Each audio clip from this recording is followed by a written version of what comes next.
नमस्कार मैत्रिणींनो, मी अंगणवाडी सेविका जया खाडे, अंगणवाडी जीनियस या यूट्यूब चॅनलमध्ये पुन्हा एकदा आपले सर्वांचे खूप खूप स्वागत करीत आहे. तर मैत्रिणींनो, आज आपण पोषण ट्रॅकरमध्ये माय प्रोफाईल आपण अपडेट केलेली आहे.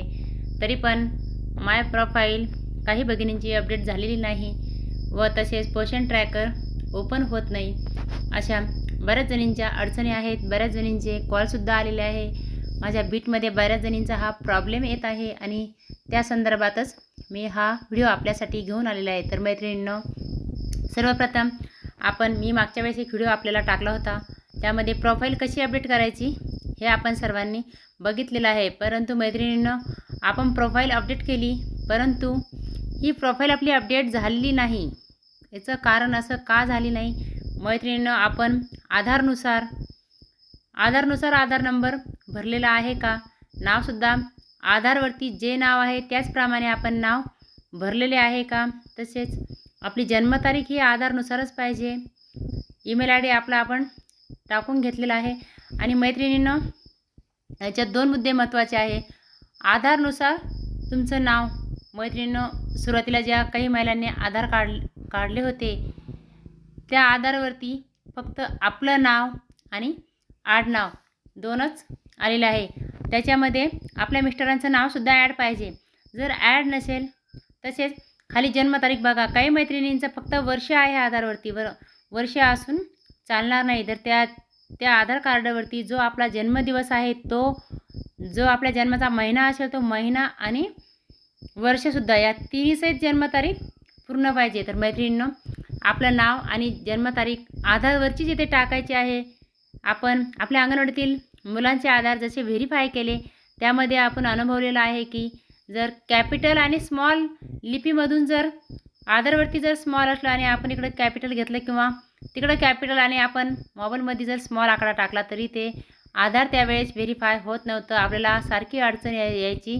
त्याचप्रमाणे आपलंसुद्धा आधार आपण व्हेरीफाय करत आहोत, यामध्ये सुद्धा याच अडचणी येत आहे. बऱ्याच भगिनींनी आधार अपडेट केलेले नाही.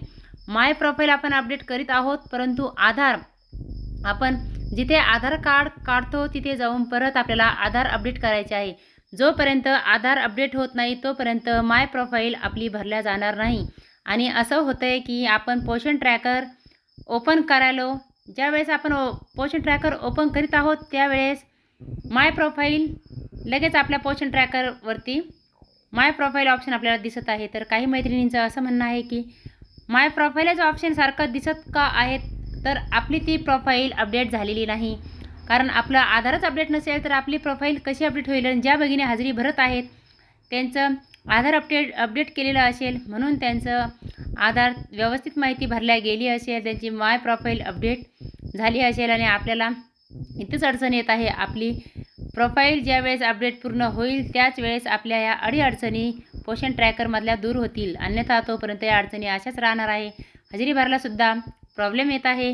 त्यासाठी मी तुम्हाला ही माहिती घेऊन आलेली आहे की आधारवरती नाव आणि आधारवरची जन्मतारीख ही फक्त वर्ष असून चालत नाही, तर जन्मतारीख ही पूर्ण पाहिजे आणि नावसुद्धा आपलं नाव, आपल्या पतीचे नाव आणि आडनाव तिन्ही नावासहित आधारवरती नाव पाहिजे. नसेल तर मैत्रिणींनो, आपण जिथे आधार कार्ड काढतो तिथे जाऊन नक्कीच आधार अपडेट करून घ्या. आधार अपडेटसाठी सुद्धा एक वेळेस एकच अपडेट होणार. असं आहे की एक वेळेस जन्मतारीख घेतील आणि एक वेळेस नाव घेतील. वेळ लागू द्या मैत्रिणी, वेळ लागला तरी चालेल. ह्या आपल्या चुका आपण केलेल्या आहेत, म्हणून माय प्रोफाईल अपडेट झालेली नाही. काहींची झालेली असेल तर चांगलीच गोष्ट आहे, पण ज्या मैत्रिणींची राहिली असेल त्यांनी आधार लगेच अपडेट करायला टाका, तरच ही माहिती आपली पूर्ण भरल्या जाईल. आणि मैत्रिणींनो, अजून एक गोष्ट तुम्हाला अशी सांगायची आहे की 29 फेब्रुवारीला आपला अंगणवाडी सुपरवायझरचा सरळ सेवेचा पेपर झालेला आहे मैत्रिणींनो. आणि या पेपरमध्ये नावात बदल असल्यामुळे बऱ्याच भगिनींना या परीक्षेपासून लांब राहावं लागलं आहे. तर IBPSकडे हा पेपर होता. IBPSने आणि त्यांचे जे अधिकारी कर्मचारी असेल यांनी आपल्या अंगणवाडी सेविकावर खूप मोठा अन्याय केलेला आहे.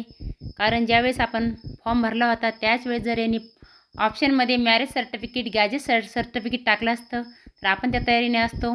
काही भगिनींनी झेरॉक्स सोबत नेल्या तरी त्यांना बसू दिलं नाही, तर काहींनी पासबुक ओरिजिनल सोबत नसल्यामुळे त्यांनासुद्धा बसू दिलं नाही. आणि मैत्रिणींनो, पासबुक आय डी पुरावा नसल्यामुळे आपण कधी सोबत ठेवलं नाही ना, असं आपल्याला माहितीसुद्धा नव्हतं. परंतु मैत्रिणींनो, या IBPSच्या अन्यायाला आपल्या सगळ्यात जास्त अंगणवाडी सेविकाच बळी पडलेले आहेत. परंतु मैत्रिणींनो, आता खचून जाऊ नका. ही खूप वाईट गोष्ट आहे, परंतु आपला इथे नाविलाज झालेला आहे.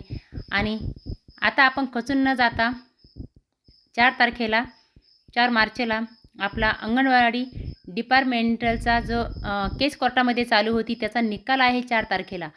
आणि या केसमध्ये आपल्या 2 अटीसह आपण होतो की 45 वर्षावरून 55 वर्ष वयाची अट करण्यात यावी, तसेच 10 वर्षाचा अनुभव न ठेवता तो 5 वर्षाचा करण्यात यावा. या अटीसह आपण कोर्टात गेलेलो होतो. आणि आता 4 तारखेला याचा निकाल आहे. आणि एखाद्या वेळेस 12 मार्चला आचारसंहिता लागू होणार, त्याआधीसुद्धा एखाद्या वेळेस जाहिरात निघू शकते आपल्या डिपार्टमेंटल जागेची.